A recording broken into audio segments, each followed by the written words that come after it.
संचार का आनंद भी अलग होता है। डिग्री और ज्ञान ये दोनों अलग अलग चीज़ें हैं। सुन लो, कोई ज़रूरी नहीं कि जिसके पास बहुत सारी डिग्रियां हो उसके पास ज्ञान भी हो, और कोई ज़रूरी नहीं किसी के पास डिग्रियां नहीं है तो इसका मतलब उसके पास ज्ञान भी नहीं हो। बिना डिग्री के ज्ञान और बिना ज्ञान के डिग्री ये अधूरे हैं। बिना ज्ञान के डिग्री इस तरह है जैसे गधे की पीठ पर लादा गया बोझ, जिसे गधा वजन को महसूस तो करता है परंतु उसे ये मालूम नहीं कि ये मेरे पीठ पर बोझ काय का है, वह बोरी शक्कर की है या नमक की है, ये उसे पता नहीं, सिर्फ ये वजन मालूम है कि वजन है। तो इस तरह से कोई ज़रूरी नहीं है कि डिग्रीधारी ही ज्ञानी हो। उड़ीसा के एक छोटे से गांव में पैदा हुए थे हलधर नाग। जब वो तीसरी में पढ़ते थे और 8 वर्ष की उम्र थी, उस समय उनके पिताजी का देहांत हो गया। तो पढ़ाई उनको तीसरी पास भी नहीं हुए, छोड़ना पड़ी और वो एक होटल में बर्तन धोने लग गए। 2 वर्ष तक उन्होंने होटल में झूठे बर्तन धोए। जब 10 वर्ष की अवस्था हुई तो किसी ने उन्हें स्कूल के अंदर भोजन बनाने के लिए नियुक्त करवा दिया।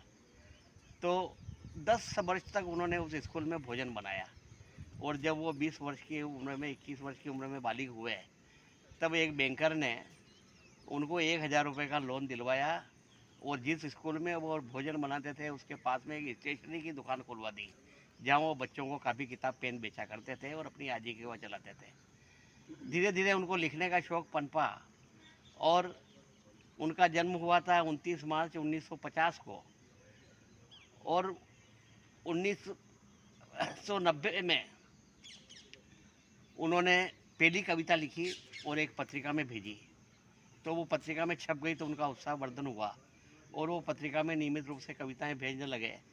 धीरे धीरे उनकी कविताएं लोग पढ़ने लगे और उनकी ख्याति फैलती गई और उन्हें लोक कवि रत्न के रूप में जाना लगा और उनकी कविताएं लोग सुनने लगे, पढ़ने लगे।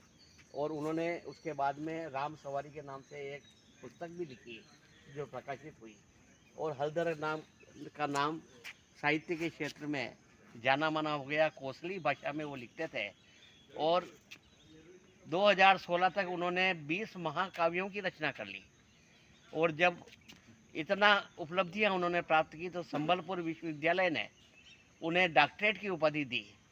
एक तीसरी पास भी व्यक्ति नहीं डॉक्टरेट की उपाधि प्राप्त कर गया और केंद्र सरकार तक उनकी जब सूची बनी तो उन्हें पद्मश्री के पुरस्कार से नवाजा गया और उन्हें सूचना भेजी गई कि आपको पद्मश्री का अवार्ड दिया जा रहा है, तो आप राष्ट्रपति भवन दिल्ली लेने के लिए पधारें। तब उसने जवाब भेजा कि श्रीमान जी, मेरे पास में दिल्ली आने के लिए किराए के पैसे नहीं हैं। उनके पास में सिर्फ 2 जोड़ी कपड़े, एक रबड़ की चप्पल, बिना कमानी का चश्मा और 732 रुपये मात्र उनके पास में नगद थे।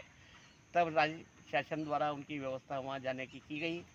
राष्ट्रपति भवन में एक धोती, गमछा और एक बंडी पहन करके नंगे पांव जब हलधर नाग पुरस्कार लेने गए तो सब लोग ठगे से देखते उन्हें रह गए। और इस प्रकार से संबलपुर विश्वविद्यालय में हलधर नाग पाठ्यक्रम में हलधर नाग ग्रंथावली भाग 2 पाठ्यक्रम में शामिल की गई और उन्हें पढ़ाया जाने लगा।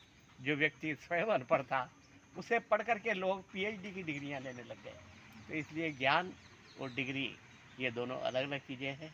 हलधर नाग जैसे व्यक्ति जिन्होंने व्यावहारिक रूप से ज्ञान अर्जित किया, महाकवि बने, पद्मश्री की उपाधि प्राप्त की और डॉक्टर की उपाधि प्राप्त की और जिन्हें पाठ्यक्रम में पढ़ाया जाता है वह व्यक्ति स्कूल में पढ़ाई नहीं, उसके पास में 5वीं पास का भी सर्टिफिकेट नहीं था। तो इसलिए हमेशा व्यावहारिक ज्ञान की ओर ज़्यादा ध्यान देना चाहिए। किताबी ज्ञान ये जीवन में उपयोगी नहीं है। हमेशा जो अनुभवजन्य ज्ञान होता है वही असली और सच्चा ज्ञान होता है।